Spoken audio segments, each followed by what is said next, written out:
Today I'm going to be telling you everything that you need to know to win your Hunted pre-release weekend.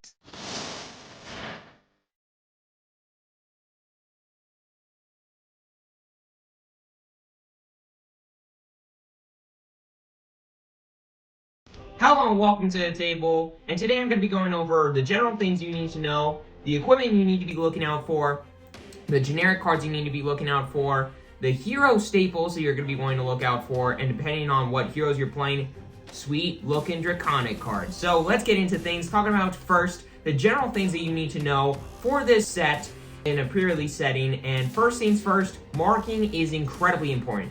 Every single hero cares about marking. The two Draconic heroes care if your opponent is marked, and if you hit them, you create fealty tokens, which is great for both of the heroes in this set, for Draconic heroes. And then Arakni wants to be going crazy marking the opponent to make sure that you can have your opponent marked. At the end of your turn, you transform into one of your random agents of chaos that just get you tons of sweet and amazing value. Now, to balance things out, because Arakni does have a lot better cards than the Draconic heroes, and he's just an overall, in my opinion, better leader in a pre-release setting. So, to balance things out, Arakni has a target on his back. That's for sure. The Vengeance equipment that both Cindra and Fang can run all care about, hey, if your opponent's Arakni, you get this sweet bonus effect. Or Hunt to the Ends of Wraith is a sweet attack that can come in for 4, go again, and mark Arakni for 0 resources, so that's really good if you're playing against Arakni. And then Proclaim Vengeance, 1 marks the opposing hero, and if it's Arakni, it gets you a resource. And if you are playing Arakni, you do have to realize if you have really good cards, then go ahead and play Arakni, but if you don't, is it really worth playing Arakni and having all these cards targeted towards you specifically? But then, most Draconic cards that you're going to be playing in either Cindra or Fang care about whether or not you've played other Draconic cards this turn, or how many Draconic chain links you control, that kind of thing. Like Cindra's leader ability, however many Draconic chain links you control, it can make her ability cost less to pay. Obsidian Fire Vein for Fang, his main weapon of choice, cares whether or not you played other Draconic cards this turn, so that it can come in for more damage and have go again. For Blood Drop and Imperial Intent, they can both cost less depending on the number of Draconic chain links you control. So all of these Draconic cards that you're playing are likely going to care about whether or not you played other Draconic cards or have other Draconic chain links, so just keep that in mind. But then, for equipment that you need to be looking out for, Arakni is pretty simple. Danger Digits, just as a way to freely throw one of your daggers, one of your Hunt of the Marksman or whatever it's called. Those are really powerful cards that you can just throw, boom, mark the opponent, and then allow you to equip Graphics later on. In Danger Digits in your equipment zone, allowing you to do that is very powerful. Starting Point is a good way to get go again if you've played or activated reactions this chain link, which, considering that you're playing Assassins, isn't that hard to do. But neither of these block, and most of the cards that you're going to be looking for Arakni, besides these, you're just wanting good blocking cards. But yeah, Arakni, those 2 pieces of equipment is what you want to look for. Then for Cindra and Fang, they're looking for basically the same kind of stuff. If you're playing against Arakni, as many Vengeance pieces of equipment that you can get as possible is what you're wanting to do. But beyond that, just a Code of Allegiance maybe, depending on how many Draconic cards you have. It can get you a free resource out of nowhere, which can be the determining factor in having a crazy power turn or not. Then for generic cards that you want to be looking out for that can go in any of the decks, Pursuit to the Edge of Oblivion is easily one of the better ones to be looking for, because it's a 0 cost 4 attack, and it blocks for 3, and it has an on-hit of marking the opposing hero. Just incredible. 0 for 4. It's basically the Snatch of this set. It is a rare, like Snatch. It is a little bit harder to get, but if you can get it, it can go into literally any deck. And if you have the yellow, it's a fine card to have. It's not as good as the red. And if you have a blue, it's still pretty good because it does have a really relevant on-hit, and it pitches for 3, and it still blocks for 3, which you'd be surprised how many cards in this set do only block for 2 in Cindra and Fang, so that could be something else to kind of look out for. If you need more block value in your deck, having stuff like Pursuit to the Edge of Oblivion or other generic cards that happen to block for 3 could be really good for you. And then there's Tip Off. which is similar to Reaper's Call for Arakni, which I'll talk about here in a little bit. But Tip-Off is a solid attack. It's a 1 cost 5 attack, which is on rate. It blocks for 2, which isn't insane or anything. But you can discard it at instant speed to then mark a hero. So that's great for you because it's just no way for your opponent to really do anything about it. Mark the opponent and allow you to get value. That's kind of like, that's all you want in the generic cards. So many of the generic cards you're going to be wanting to look out for are just ways to mark the opponent, and this is one of the better ways to do it because you can't interact with it at all. Then lastly, there's Public Bounty, which is a 1 cost 2 block non-attack action that says when you play it, you mark another hero, and then the next time you attack a hero that's marked, it gets +3 power. The attack gets +3 power, so it gets a little bit of a buff, but more importantly, it's marking the opponent, the opposing hero, and you can't interact with it at all. So that's, again, really good for you. It does cost a resource, but that doesn't really matter when you're marking the opponent and your entire game plan is marking the opponent and getting value off of marking the opponent. So all of these cards and any other generic cards that I haven't mentioned before that you see in your pre-release event that say mark the opponent, the opposing hero, you might want to consider putting it in your deck because it could be really, really good for you and completely change the game and allow you to either win or not. So just look out for any generic cards that mark is basically what I'm trying to say, specifically these 3. Then there are all the Draconic cards that you're going to be wanting to look out for if you're playing either Cindra or Fang. The first one, Drop a Dragon Blood. This is a rare, but it is an insanely powerful card because it can cost nothing. It normally costs 2 at instant speed to play, but it can cost 1 less for each Draconic Chainlink you control. But once you play this card, you instantly get a resource and it replaces itself. You draw a card.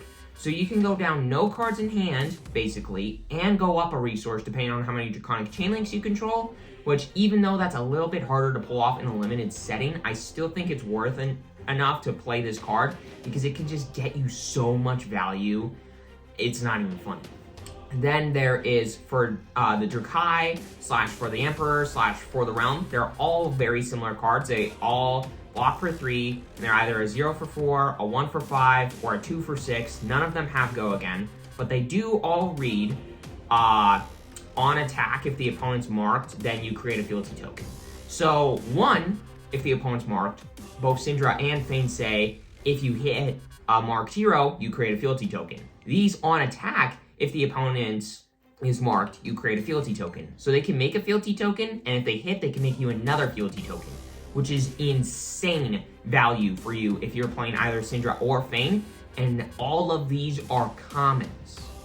Then lastly, Blaze Headlong is a surprisingly good card in this set. It is a 0 for 4 that only blocks for 2, and doesn't have Go Again normally, but if you played another red card this turn, it does get Go Again. So it is a powerful card in that sense because there's a lot more red cards in the set than in the average set. But this card is really good because going wide and getting more Draconic Chainlinks down matters both for Fang and for Cindra. For Cindra, it's just like, hey, I'm going to play another Draconic card. I get another Draconic Chainlink, and then this will cost less, and I go wider, and I get more damage. That's what matters for Cindra. In addition to that, a lot of Fang's cards say if you have 2 or more Draconic Chainlinks, you get this bonus effect. Or you can only play this if you have 2 or more Draconic Chainlinks. And this card allows you to play this, get a Draconic Chainlink, attack with one of your Obsidian Fire Veins, and then because you play a Draconic card, it gets +1 power and Go Again, and you can play one of those cards that says, if you have 2 or more Draconic Chainlinks, get this bonus effect. You can only play this if you have 2 or more Draconic Chainlinks, and then you get this effect. And then, getting into the cards you want to be looking out for, if you're playing certain heroes, or if you pull this card, you really want to consider playing one of these heroes. The first hero we're going to talk about is Arakni. This hero, more so than both Cindra and Fang, want to keep the opponent marked. If you can keep the opponent marked and you're playing Arakni, you are going to turn into Agents of Chaos at the end of every single one of your turns and get extra value off of every single one of your self attacks if you're just the base Arakni. So, to allow you to do that, any card that can mark the opponent is great, especially if your opponent can't really interact with it at all. The first card that does this is Reaper's Call. This card is insane. It, for the red, is a 0 for 3, stealth attack that blocks for 3, and as an instant speed ability, you can discard it and mark the opposing hero. And for the blue, I do want to point this out. If you get a ton of blue copies of this card, I would really consider playing Arakni, because this is the best blue that you can have in Arakni in pre-release. Because this card pitches for 3, blocks for 3, and if you don't need the blue, no way for the opponent to interact with it, you can discard it and mark them. That is insane amounts of value for you. It is not even funny. Otherwise, to mark the opposing hero, mark the prey, just 0 for 3, blocks for 3, stealth attack, that on hit marks the opposing hero. Sure, it's not a breakpoint. It doesn't come in for 4 or 7 or whatever. However, because you are playing assassins, you're going to be buffing your stuff a lot, because attack reactions are kind of the name of the game here. And even though this is limited, and you're not going to have some of the better cards, like some of the Majestics and all of these insane rares, there are a lot more attack reactions that you have access to than you think in a limited setting if you're playing Arakni. Then, speaking of attack reactions, I got 2 sides to the blade. This card does cost a resource, but as a reaction, you can buff one of your daggers by 3, which is great because your dagger on hit can destroy itself and mark the opposing hero. Great for you. In addition to that, it can buff an attack action with stealth by 3 power, and if it hits, you mark them.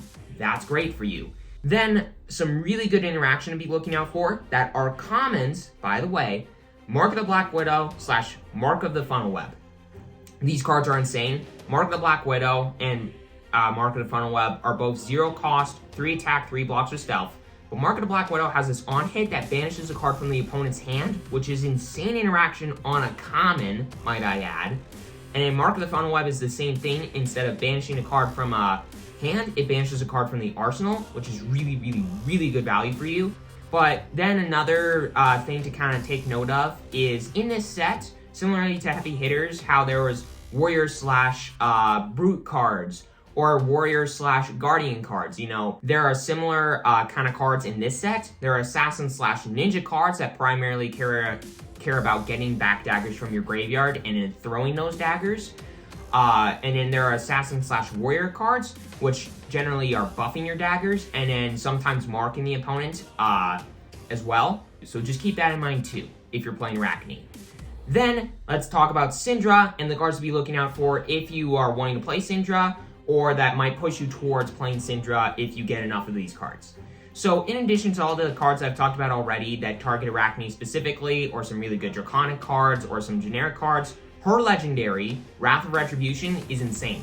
Especially if you get multiple copies of it, could be a card that really pushes you towards wanting to play Cindra, because that is one of her better power cards in this set. It is a rare, but it is a really good card too. Then, again, similarly to Arakni, cards that mark really easily are insane and can push you towards playing Cindra or not. Cards like Hot on Their Heels is a really good card. It's a 0 cost, 3 attack, and I believe it's a 3 block too that can get go again depending on the number of Draconic Chainlinks you control, if you control 2 or more. And it can hit, when it hits, it can mark the opposing hero, which is great. But then there's Tag the Target, which is a very similar card. It's a 0 for 3 that on hit marks the opposing hero. It does only block for 2, so in my opinion, it's slightly worse than Hot on Their Heels. In addition, this is not a Draconic card, but it's still a really good card. And again, any ways to mark the opposing hero is great for you.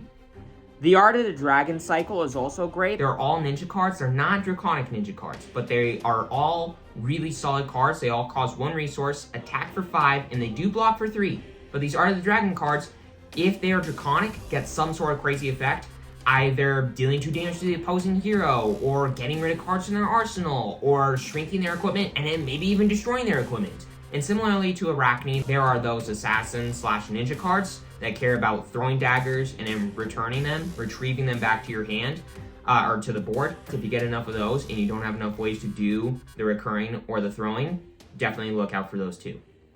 Then lastly, some cards to look out for if you're playing Fang. Another legendary, Fire and Brimstone. This card just gets you so much value in Fang, it is not even funny. It is not even funny. It's one of his better power cards. It is a rare, but it's one of his better power cards. Then there are some more marked cards to be looking out for if you don't have enough already. Cards like Searing Gaze and Sworn Vengeance are going to be the best ones to look out for, because these, similarly to the Cindra cards I pointed out, do cost 0 resources to play. Some other cards that you really want to be looking out for are fealty creation cards, like Affirm Loyalty / Endear Devotion. Affirm Loyalty is a little bit better in my opinion because it does cost 0 resources again. But these two cards, these two attack reactions, do very similar things, which is buffing and creating fealty tokens, depending on how many Draconic Chain Links you control. That's really good for you because just straight up making fealty tokens is way better for Fang than it is for Cindra, because sure, Cindra wants a lot of her stuff to be Draconic, but if Fang has enough of those fealty tokens, again, his daggers cost nothing to attack with, and then you can go to Combo City, so that's really good. And then Pledge Fealty, because again, fealty creation is way better in Fang. And then similarly to Cindra, Assassin / Warrior cards, if you get enough of them, if you don't have enough ways to buff your daggers, these can be really good ways to buff your daggers, and occasionally there are some ways to mark the opposing hero. So in summary, what you're wanting to do is, if you're playing Arakni, just make sure to keep the opponent marked as often as possible to get the most value out of your base hero and transform into those Agents of Chaos and get value out of them, and just react and disrupt and do stupid assassin things. If you're playing Cindra, what you're wanting to do is basically just mark your opponent, make fealty tokens, keep your ninja cards that aren't draconic, so you can get the most value possible out of your attacks and out of your cards, and then just do stupid stuff for your daggers, whether it's throwing them or currying them with those assassin / ninja cards, or Cindra's own ability, and just stupidity, ninja go wide BS like that. And if you're playing Fang, just make sure that you are getting a couple of Draconic Chain Links out there, attacking with your daggers, and getting the most value possible out of those cards that care how many Draconic Chain Links you control, or only if you have this many Chain Links you can play these cards, and that kind of stuff. And then just go as wide as possible and attack with those daggers as often as possible. And make fealty tokens. You'll love those fealty tokens. Make as many of those as possible too. But anyways, with all that aside, hope that you enjoyed this video. Hope you now know what you need to do on your pre-release weekend. And again, just make sure to hit that subscribe button, hit that like button. It's completely free, your own credits. And have a great pre-release weekend and rest of your day, everybody.